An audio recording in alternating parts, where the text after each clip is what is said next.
काय उद्याच्या वर्धापन दिनाच्या निमित्तानं स्थानिक स्वराज्य संस्थेच्या निवडणुकीच्या अनुषंगाने त्याच्या इतक्या आधी सांगून उपयोग नाही, कारण मग कार्यकर्त्यांनी ऐकल्यावर ते कार्यकर्ते येणारच नाही तिथं. त्याच्यामुळे उद्याच्याला मी सकाळी कॅबिनेट उरकून आम्ही सगळे मंत्री राष्ट्रवादीचे तिथं येणार आहे. तिथं आल्यावर मी माझी भूमिका मांडेल. सकाळी 10 वाजून 10 मिनिटांनी झेंडावंदन आहे, ते झेंडावंदन होईल. बाकीचे कार्यकर्ते तिथं ते सगळे त्याची चर्चा होईल.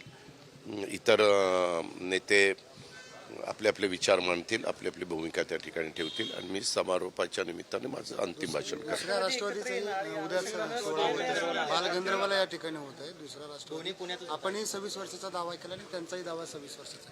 खरा दावा कोणाचा दावा? आणि दादा दोन्ही खरा दावा दोघांचाही आहे. तुम्हाला काय अडचण? आणि दादा दोन्ही राष्ट्रवादी एकत्र येण्याची शक्यता बोललं जाते. काय तुम्ही मी तुम्हाला सांगू का, हे ठाकरे बंधू त्यांच्यामध्ये थोडंसं सकारात्मक अशा काही न्यूज आल्या, पण मला पत्रकार मित्रांनो तुम्हाला सांगायचं की त्या पक्षाचे नेते ठरवतील ना.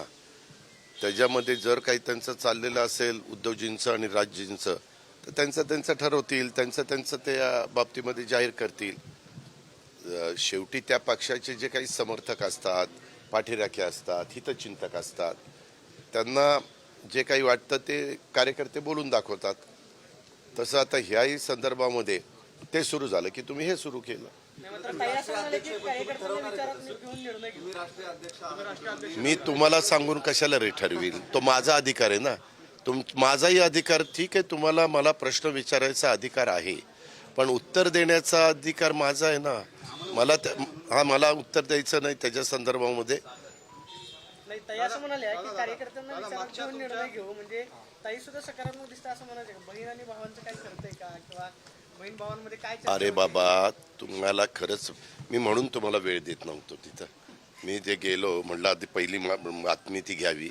आपण नेहमी तुम्हाला शेवटी काय तुमचा TRP वाढण्याच्या करता काय उपयोग महत्वाची न्यूज आहे ते बघतात आणि तुम्ही तशा पद्धतीने न्यूज देतात.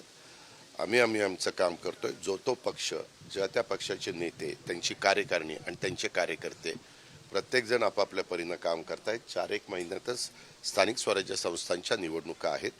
त्या निवडणुकीची तयारी जनतेने आपापल्या परीनं सुरू केलेली आहे. आमच्यातले महायुतीचे सन्माननीय काही सहकारी कधी स्टेटमेंट करतात, आम्ही एकत्रपणे निवडणुकीला सामोरं जातात. कधी तशी स्टेटमेंट आल्यानंतर एखादी व्यक्ती असंही स्टेटमेंट करते की आम्ही आमचं आजमावून बघणार आहे. असे वेगवेगळे आहे, परंतु ह्याचा अंतिम निर्णय जसा भाजपच्या वरिष्ठांना आहे तसा आमच्या वरिष्ठांना आहे, शिवसेनेचा एकनाथरावजी आणि त्यांच्या वरिष्ठांना आहे, तसंच समोरच्या महाविकास आघाडीचा त्यांच्या नेत्यांना आहे. त्या पद्धतीनं होईल. ते आपल्याला शेवटी या गोष्टी तुम्हाला कळवाव्याच लागतात, सांगाव्याच लागतात. प्रेस कॉन्फरन्स प्रत्येकाला घ्यावीच लागती. त्या ठरेल त्या कुणाचं काय ठरेल, कशा निवडणुका होणार, काय होणार, कोण कुठं जाणार हे ज्या त्यावेळेस त्या बाबतीमध्ये तुम्हाला सांगितलं जाईल. तुम्ही एकच पर्याय म्हणाले त्या दिवशी भाषणात की एकमेव पर्याय आहे आणि माझाच चेहरा असेल, तर तुम्ही ठरवलंय का की दोन्ही महानगरपालिका स्वतंत्रपणे लढायचं? अरे मला जे पाहिजे ते मी सांगणार ना. माझ्या कार्यकर्त्यांना उत्साह येण्याकरता, त्यांना एक प्रोत्साहन मिळण्याच्या करता. शेवटी उद्या मी म्हणायचं अरे आपल्याकडे कुणाचा चेहरा नाही रे, असं काय म्हणायचं. तुझा जसा गोंडस चेहरा आहे तसा आमचा एवढा गोंडस नाही, पण आहे चेहरा. लोक ओळखतात आमचे चेहरा. आम्हाला दाढी नाही आहे, आम्हाला मिशा आहेत. तुम्हाला तिघा चौघांना लागोपाठ दाढी आहे.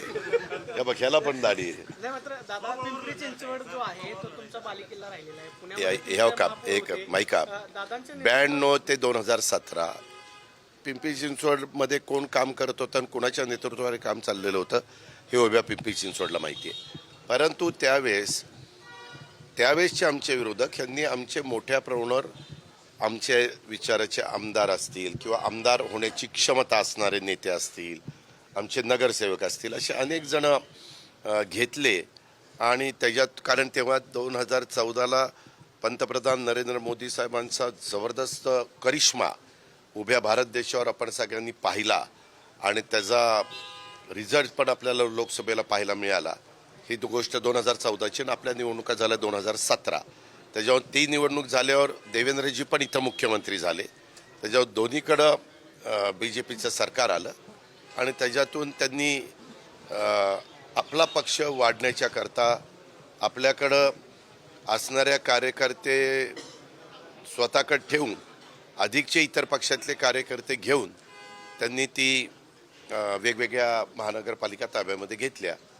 मात्र 2022च्या नंतर निवडणूकच झाली नाही. 3 वर्ष तर निवडणुकाच झाल्या नाही. आता त्या निवडणुका घातलेल्या आहेत.